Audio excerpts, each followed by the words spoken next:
Welcome to Book Tease, the podcast that celebrates the power of well-written smut. I'm your host, Jamie, and we are continuing our Love and Bloom series. And if you're on YouTube, you can see I have my flowers on, and I'm ready to go. I'm ready to go. The book for this week is Darling Daffodil Farm by Brittanée Nicole, and it is a Hope Harbour novel. It is book one in this series, and we are on another flower farm. 2 weeks in a row, we are loving these flower farms. Honestly, before we did this series, I didn't even know about a flower farm, and I can't say that it seems beneficial other than it's just a gorgeous place to be and a beautiful backdrop to fall in love. But it seems like all these flower farms are in the red. Because you guessed it, the flower farm in this book is also in financial trouble. And this one's run off of weddings while the other one was off of flower sales. So I guess no matter what you do, you're, damned if you do, damned if you don't. But anyway, let's get into it. Our book opens with Tally Darling, and yes, that's her real name.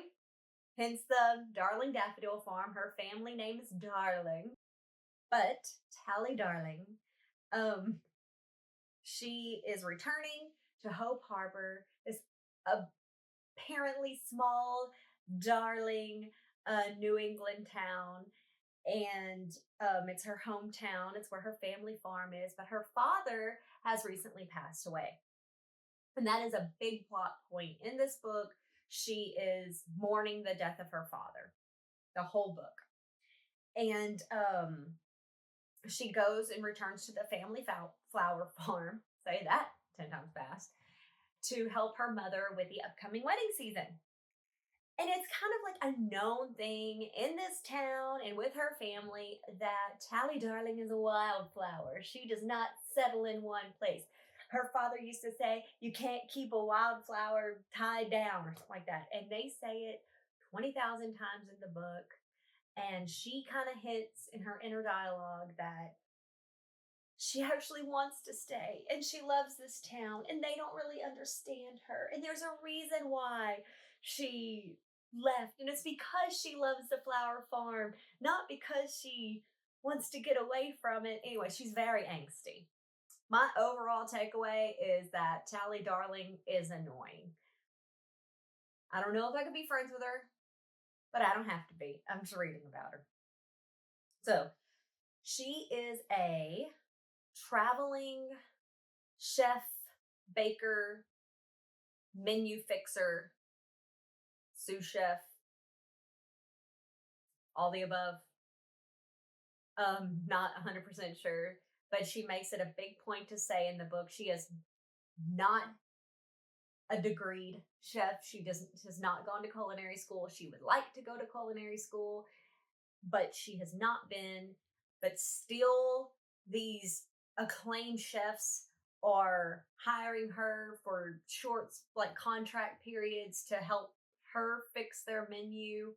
Seems like a job you really have to earn and you really have to be good at what you're doing in order to get. But she makes a big point to talk about how she doesn't have a culinary degree. Okay, before I get into it, I'm going to go ahead and just get it off my chest how I feel about Tally. She is a fluctuating character. Okay? She fluctuates between being very sassy and confident and, just she knows herself and her desires and her self-worth. And then it seems like she just fluctuates to being very self-conscious. And she seems to go from having no problems talking and standing up for herself and just, to being very timid. And she needs self-assurance. She needs assurance from other people. She needs coddling. She needs, or she's scared to stand up for herself and tell her family, this is who I really am. So she kind of feels sorry for herself. And it just drove me nuts. It's like, which is it, babe? Are you this badass person over here who can stand up for herself and knows what she wants? Or are you this timid little wallflower type that just lets people walk all over you and doesn't stand up for yourself and doesn't know really what you want and needs a ton of assurance? Pick a lane, because it drove me bonkers. So that's Tally, and that's why she annoyed me. And now that I got that off my chest, I can take a breath and I can get into the book. So her father's recently passed. Shows up in Hope Harbour to help her family with the wedding season. But apparently, either her mom doesn't know or her mom didn't ask for this help because her mom's not even really that accepting. She's basically giving her busy work. But her sister is the one who talked her into it. Her sister, who owns a beautiful little romance novel bookstore, which sounds delightful, and I'd really love to know how that becomes a thing in a small town, because I live in a small town and I would love to own just a romance specialized bookstore, but I just don't see it making a ton of profit in a small town. But I'm being logical here. Why am I being? Suspend the logic and then get into the book.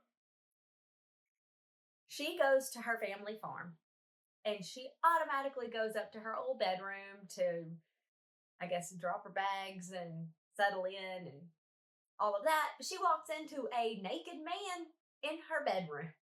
That part was hilarious. He's wearing a towel. He just got out of the shower, and she's confronting him, and her sister comes barreling upstairs. She's like, I was trying to catch you before you came here. Jesse Walker is his name.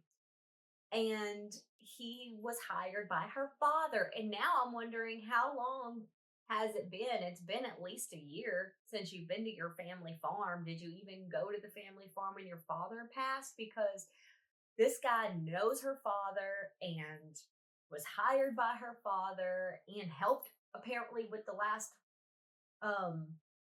daffodil festival or flower festival or whatever that's held at the farm. I think it's the Daffodil Festival. But he was there. So he's been there a while, but she's never met him and she has no idea who Walker is. And she's not aware of all the changes that happened to her flower farm. Did you not go back for the funeral? Was there not a funeral?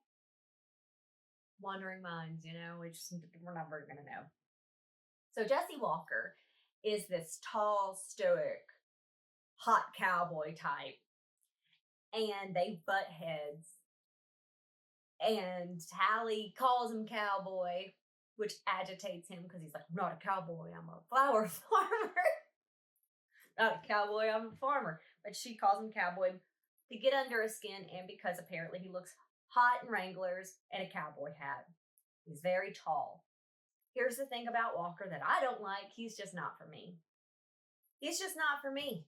Because he's one of those types of man who's very ingrained in the gender dynamics and the gender roles. And he has a way of doing things that this is how he wants to do it. And, he's running the farm. And so this is what he's doing. And she'll ask him specifically, why are you doing it that way? My father didn't do it this way. I'm trying to be here to help. Why? Can you just explain to me so that I know? Because I feel like I am here, even though I have a job lined up, and I'm here to help, and everyone's just wanting to give me busy work or give me stuff they think I can't fuck up and to keep me out of the way. And I'm feeling very sidelined and like I'm not even wanted in my own house, in my own family home. Can you just tell me why this is happening? And he's very much because I said so, or because I'm the man and this is how I want to do it. And God is that agitating to me. And then even when they're doing well together, he's very much I'm opening the doors. You better not touch that chick. I'm paying for it. Dude, that's just not for me. I love a gentlemanly man, sure. I am Southern. I don't mind a door being open for me, but I be damned if I'm sitting in the car waiting for you to come around and open my door just because that's what you feel like I need to do when I'm a grown ass woman and I'm perfectly capable of opening my own car door because I'm ready to get out of the car and I know how to open the door. I don't need to sit here and wait for you. That, I don't know. I'm a Southern feminist, I guess. But he rubbed me the wrong way. And you know what? I guess if she's not for me, he's not for me. Cool. They could be for each other. And they did make a cute little couple there. Okay, so they're butting heads, and that's one of the reasons why. One example of this butting heads dynamic is Walker has a good chunk of the daffodil plot covered up with blankets. Like he's covered up all the daffodils with blankets.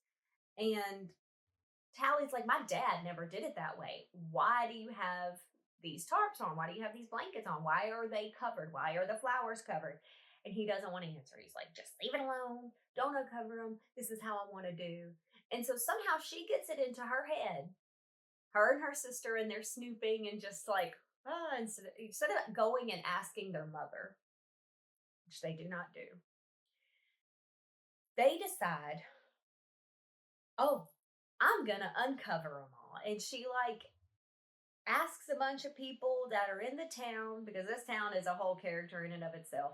But she asks people to come help, and this is a town where if you ask, you shall receive. Like all these people show up to help in this small town, and they uncover all these flowers, and it's a whole day's work. And she's made them food and lemonade, and it's so cute.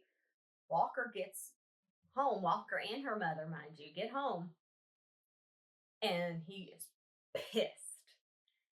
Well, it turns out the reason he had all of these flowers covered is he's trying to extend the wedding season because the farm is in trouble.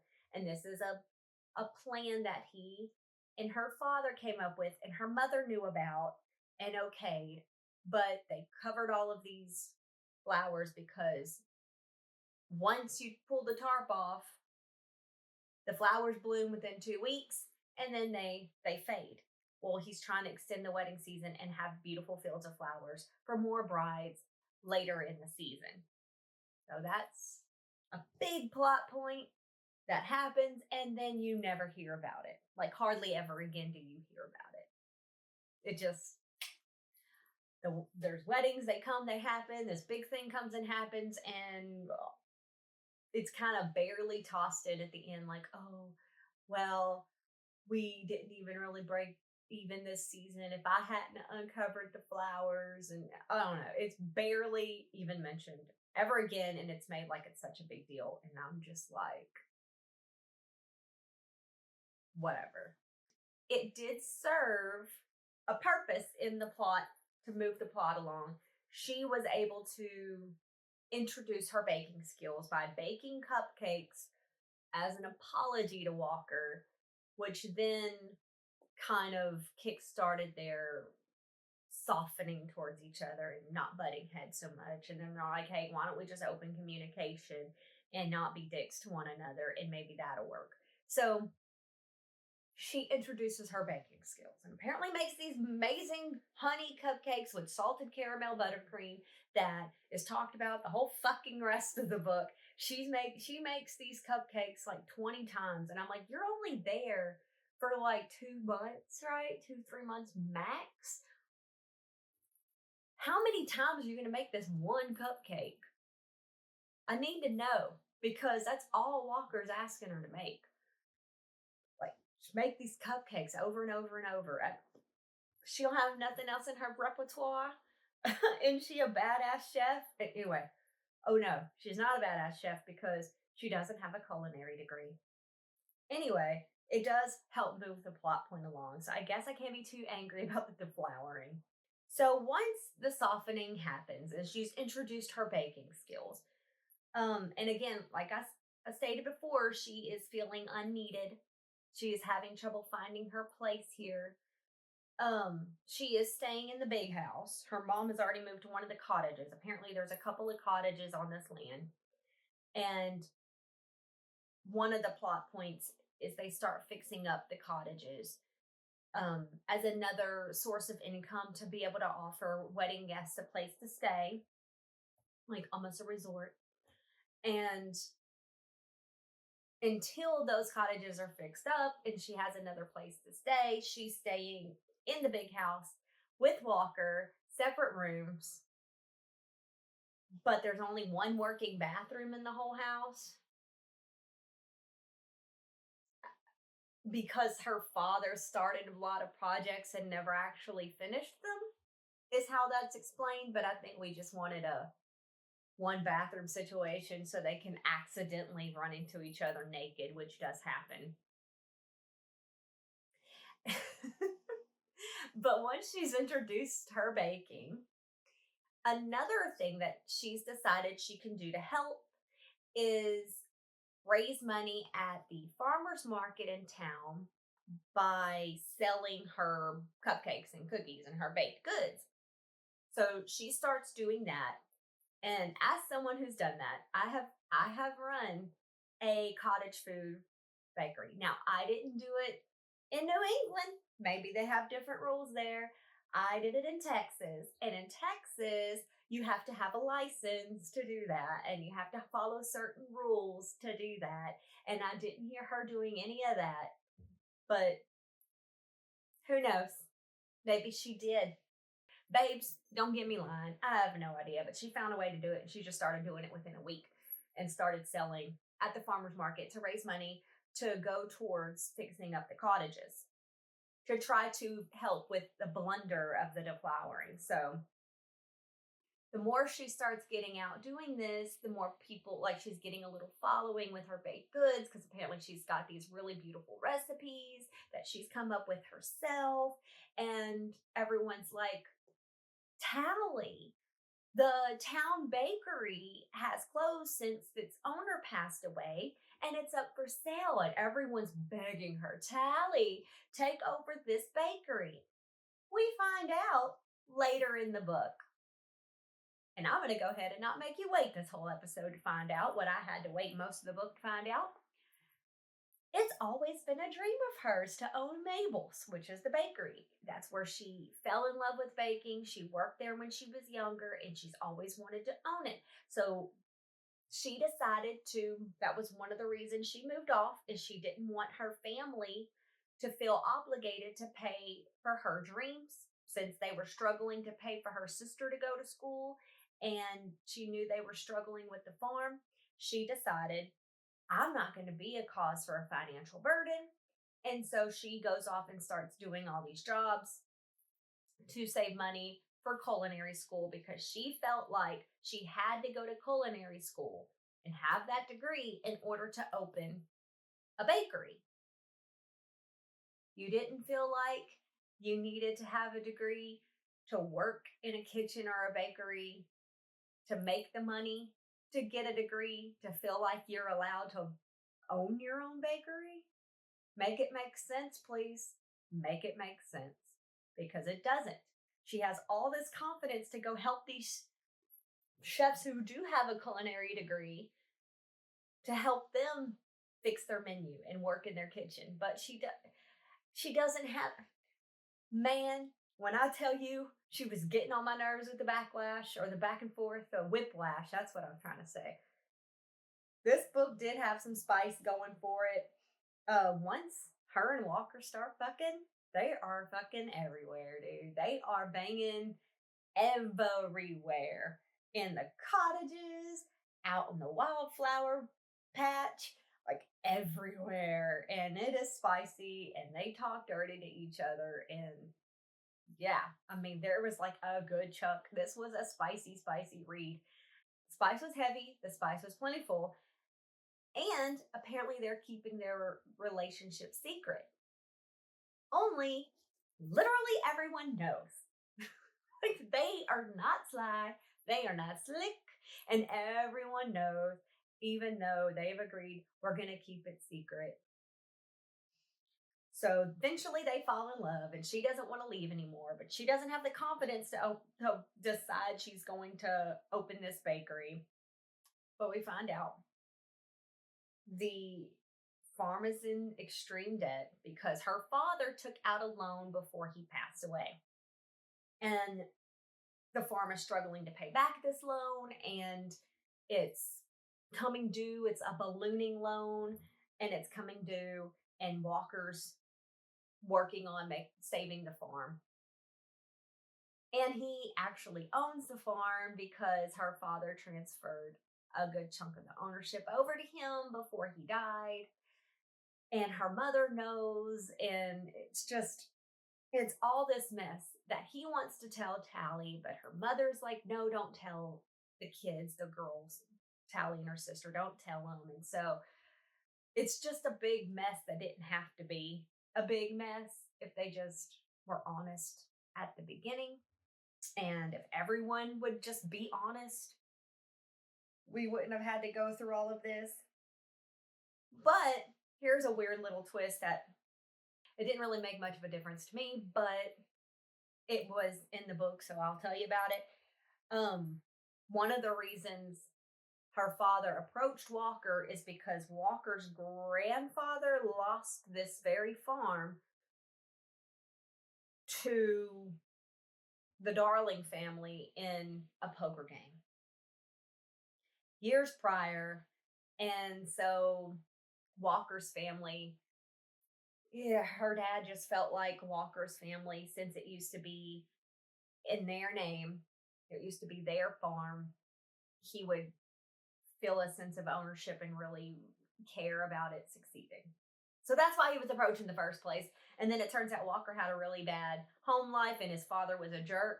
And so Tally's father ended up becoming like a pseudo father to him. And he did say at the beginning of the book, and then apparently he just decided he didn't care anymore.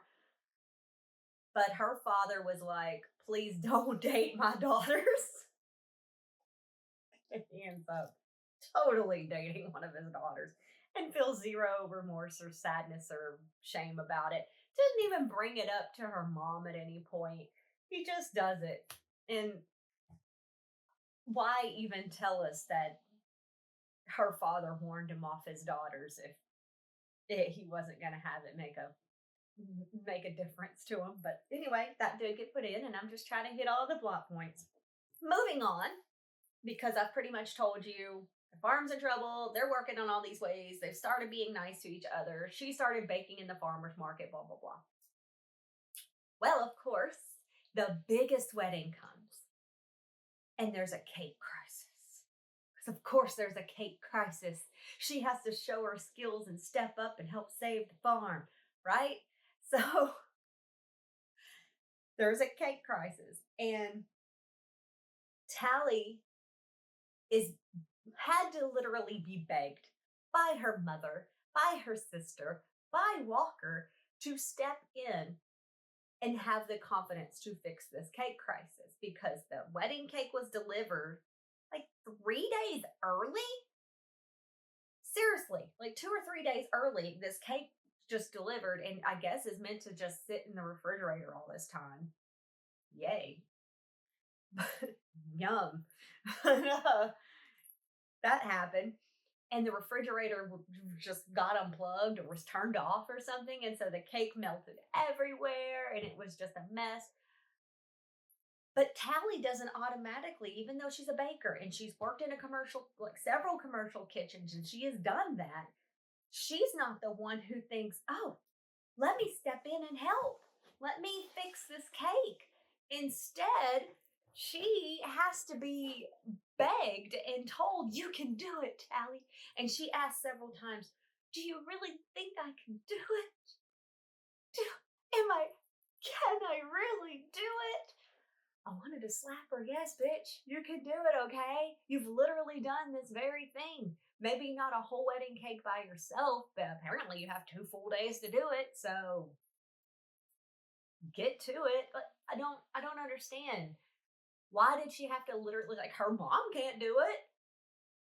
You're the only one. There is no bakery in town because you don't want to take it over. You're too scared. So, I mean, like, come on.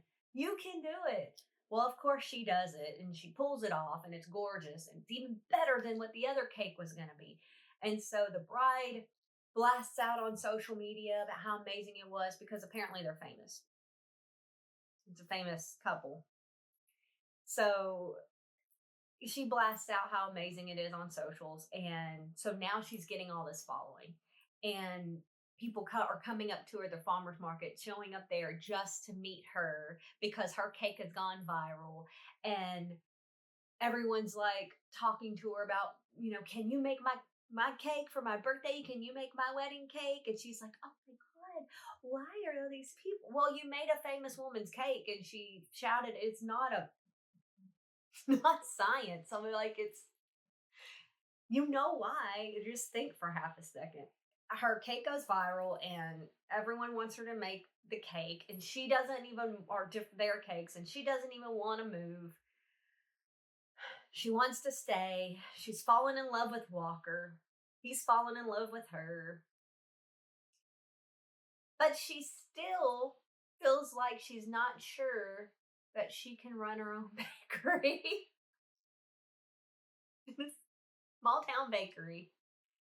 She's scared to go for the dream she's been dreaming of and working towards forever. You don't need the degree if you have the experience and the talent. I believe that's true with everything. You don't necessarily need the degree if you have the experience and the talent and you can just go for it and do the hard work. Why do you need to be indebted several $1,000s? Also, just as a sidebar, why did she feel like she had to work until she had the full amount? Because you go to school in semesters. So she could have gone to school, paid a semester, did more work, did another semester, did more work, did another semester. But instead she felt like she had this number in her head that she had to reach and have the full amount before she even began the schooling. So she could have went to school. She just maybe not have finished at this point. I don't know. Man, I don't understand Tally's thought process. She and I are not the same. Everything works out in the end in the most dramatic way possible, y'all. So, yes, she ends up taking over that bakery. However,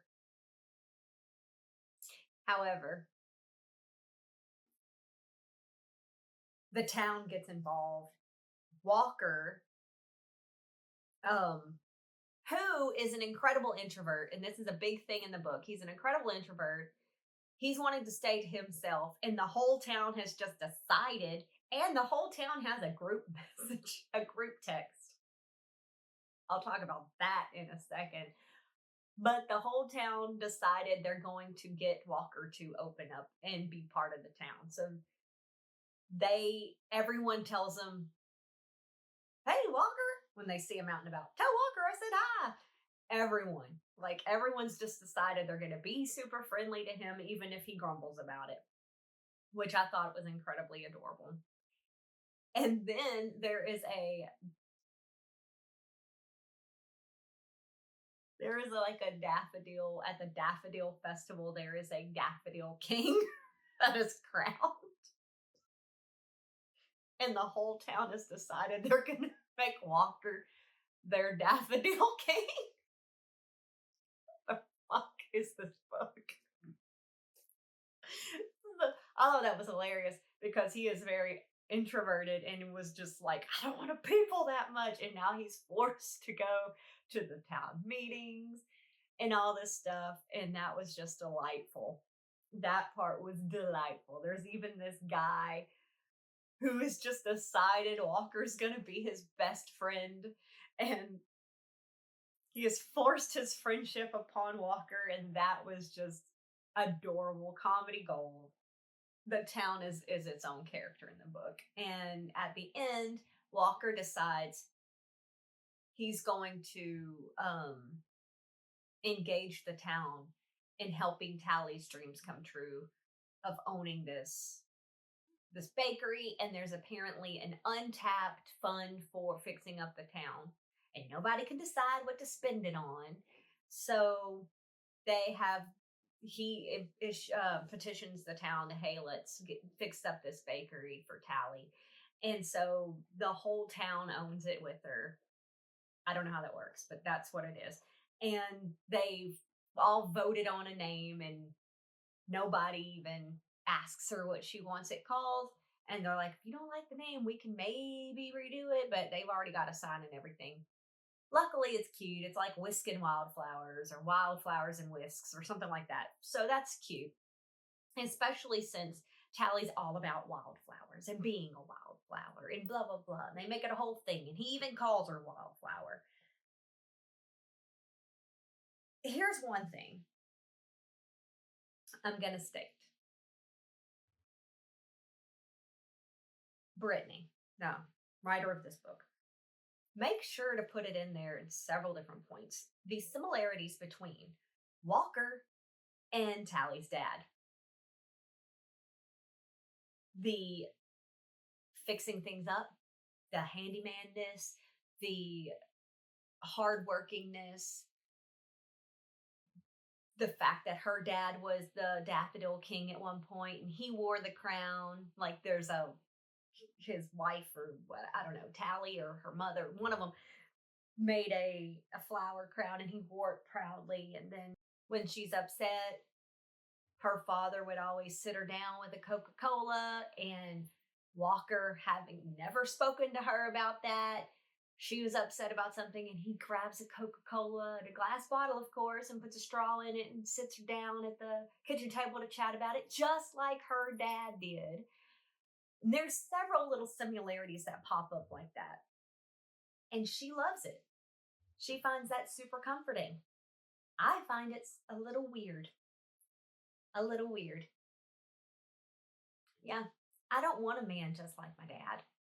I don't want to be like, oh, that's what my dad does. When I'm looking at the man I'm having sex with that is my partner, I don't want to think, oh, you're calling me Wildflower. My dad used to call me Wildflower. Oh, how cute. Oh my God. No, I don't like that. I don't like it. But yay for Tally. It's super comforting. It's super sweet to her. I have to talk about this group chat before I get into the close here. This group chat is fucking hilarious. I live in a small town. Granted, I did not grow up in this small town. I've only been here about 4 years, but I really like it, and I've made several friends, and I can walk into a coffee shop and ask for my usual, and even though there's 3 separate baristas that alternate working there, they all know what Jamie Lynn's usual is, and I love that. I love that I can walk into the local cafe and I'm good friends with the girl who owns it, and we can chat about books and lavender lattes or whatever. And I love that. I love that I have a standing coffee date with a good friend of mine, and we could sit there and I love the friendships I've made in this small town that I live in now, and I love the little perks, and like it does feel like a Hallmark town where I live. So I can feel like I've stepped inside one of these books at some point, especially around Christmas when the gazebo's lit up. Anyway, I got to quit talking about my town specifically and talk about this town, because even though I live in a small town, there's still several hundred people here, right? I mean, I don't know the exact count, but I'm telling you, there's got to be several hundred. And in this town, it's saying like everybody is part of this group chat. What do you mean? Y'all have a text thread with several hundred people on it? And it always seems like it's the same people who are talking in this. So maybe it's not. Maybe it's just all the prominent people in town, and it's the prominent people in town that have decided that Walker needs to be part of the prominent in group. I don't know, but that just seems excessive, that many people in one text thread. But I don't know how it works. It was really cute in the book. I did love that because They have the Liberty Ladies, is this group of older women, and they are sassy and so funny, and they're dirty old ladies, man. I want to be part of that friend group because they're talking about they have a romance they have a romance book club, and of course they meet at the romance bookstore, and they are talking like alien dick, and they're talking. Oh, it's so funny. Like they are talking all this raunchy stuff, and there's just these cute old ladies, and they're so funny. I want to be in their friend group. Can they have their own book? Because I'll be here for it, okay? But yeah, they're always snapping off with something sexual or sassy in the text thread. And then there's the mayor's in there who's apparently this cute guy. And there's another guy who's always like, Mayor, tell them to stop. And he's like, ladies, this is not the place for that. Like every time it's introduced, they end up saying something. Anyway, I want to know. Please tell me, is it the whole town really that's in this text thread? If so, how? And yeah, I just it of course my brain just wouldn't stop focusing on that. So anyway, super cute. I loved this town. I thought, yeah, I would visit this town, and I'd visit the little bookstore, and I'd even visit Tally's Bakery as long as I didn't have to sit there and be friends and constantly, tell her how she can do it and encourage her. So anyway, this book on paper, that's what I did there. On paper, this book had everything I wanted in a book for this series. It was super, super spicy. It was sweet. It was on a flower farm. There was like emotional development. There was a hot, strong dude that has some swagger or whatever. It has like a grumpy sunshine almost. She's not super sunshine, but I guess in relation to his grumpiness, she can be called sunshine, but it has a good dynamic between the characters. There's an arc where they fall in love and they make each other better. And like it had everything. There was humor. It was so funny in parts. It was so heartfelt. And then she's even like dancing in the rain in her wildflowers. And there's a whole like thing. I should have really loved this book. But I didn't. And I don't know why. The audiobook sucked. Maybe it was like the way they did the duet. I'm all for a duet audiobook. But the way it was done, I don't think worked. And the male character's pacing in the audiobook drove me fucking crazy. I ended up speeding the book forward 1.5 because then he was at least talking normally. She sounded fast. He was talking normally at that point. He kept pausing, and I wanted to reach through my phone and just, it made me not, maybe, and that could be the whole reason why the book didn't land, was the audiobook wasn't any good, which really proves that the format in which you consume a book makes a difference. I mean, sometimes the audiobook makes it better. Sometimes, like in this case, it makes it worse. I don't know who's to say for sure, but I can only go off of my experience. And my experience was the audiobook made it worse. And I should have really loved this book. And I can't even pinpoint why, other than Tally annoyed me. And so did the audiobook. And so did the gender normativeness of it all. That kind of, but you know what? That's in a lot of romance novels, so I can't even fully blame that. I don't know why. This book had everything. I should have loved it. But I'm giving it a 3.5. And that's just where I feel like it needs to be, is at a 3.5. The spice is a 4. The spice was a 4. There were some awkward spice moments, like he jacks off with her floral shampoo and she catches him in the bathroom because he likes the smell of her shampoo. So he decides he's going to jack off with it. shampoo. I guess you just want it to be extra clean while you're at it, like two birds, one hand. I don't know. It was weird. That was weird to me, but I've heard weirder. It was a fun spring read. I'm glad I read it. I don't know if I'd read the second book or the book with the bonfire. Bonfire Books is the name of her bookstore. And I would tell you what, if there's a book, and I don't know, I didn't look it up, there might be already, but if there's a book with her friend Rosie, who works at the tavern, the bar, I'd read that one because that girl is sass. And I would read it, not listen to the audiobook. I would read it and see if the town and everything played better because, yeah. And I haven't released it yet, so spoiler alert. I do have a Brittanée Nicole book scheduled for next month's thing.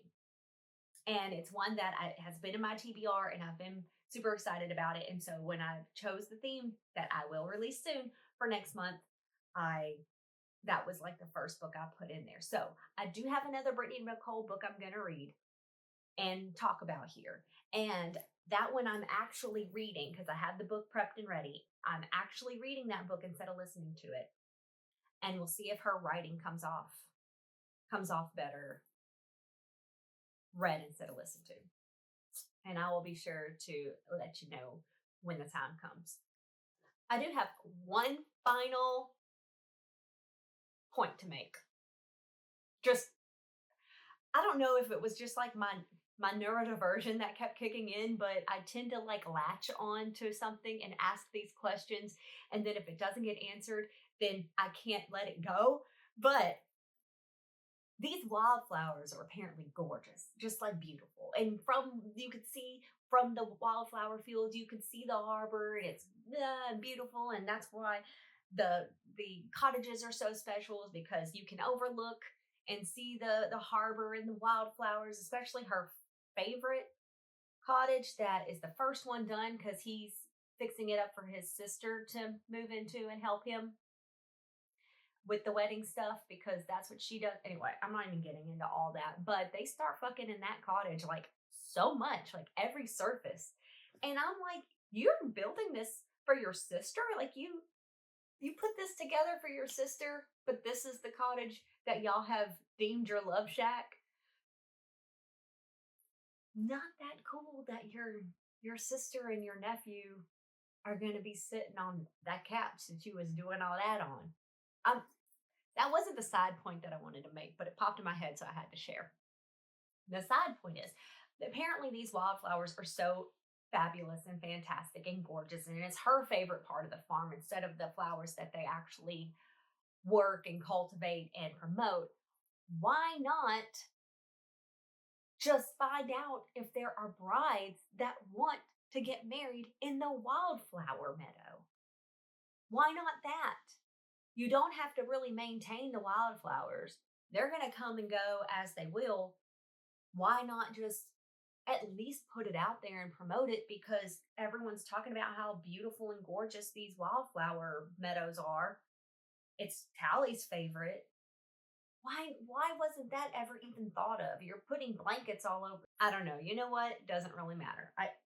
I'll never know. Or maybe if I read more of the books, I will know. I don't know. But the wildflower meadows are apparently spectacular, but they don't do anything with it other than just Tally enjoying it. Let's get into quotes. And I do have some fun quotes because, like I said, I should have loved this book more. It did have a lot of humor in it. I loved the relationships between the women specifically. Tally's sister is named Penny, and she had a bad breakup where he ended their engagement and was kind of a dick about it. He said he got a job, and since his job is more important than her, she should close her little bookstore since it was just a hobby anyway, and move where he said they needed to move. And thank God she shut that down.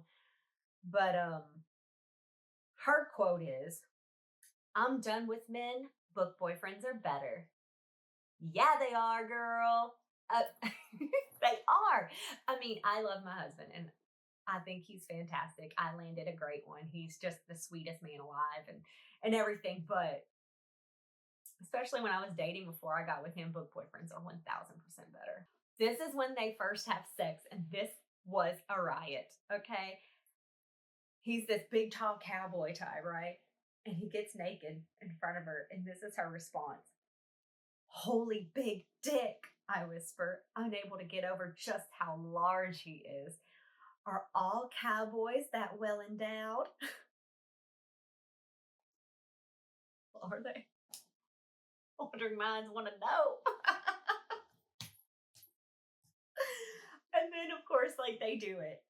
And that leads into this next quote. They do it, and apparently he's gray, and she's like, oh God. And he responds, this is Walker, not God, Wildflower, your cowboy. Y'all, the way I laughed, that was so funny. But again, he's calling her Wildflower during sex. Do I want someone to use the nickname my father gave me during sex? No. But I'm happy she's happy. Here's another quote. This is something that happens later on in the book, after they've already come out that they're dating. They do eventually let everyone know. And everyone's like, duh, dude. We kind of fucking figured. Like, we knew that y'all were dating, but thank you for letting us know officially. They're at a dance or something, I forget, but they're somewhere. And here it goes. As he passes us, he drops his cowboy hat on top of my head. Oh, Penny squeals.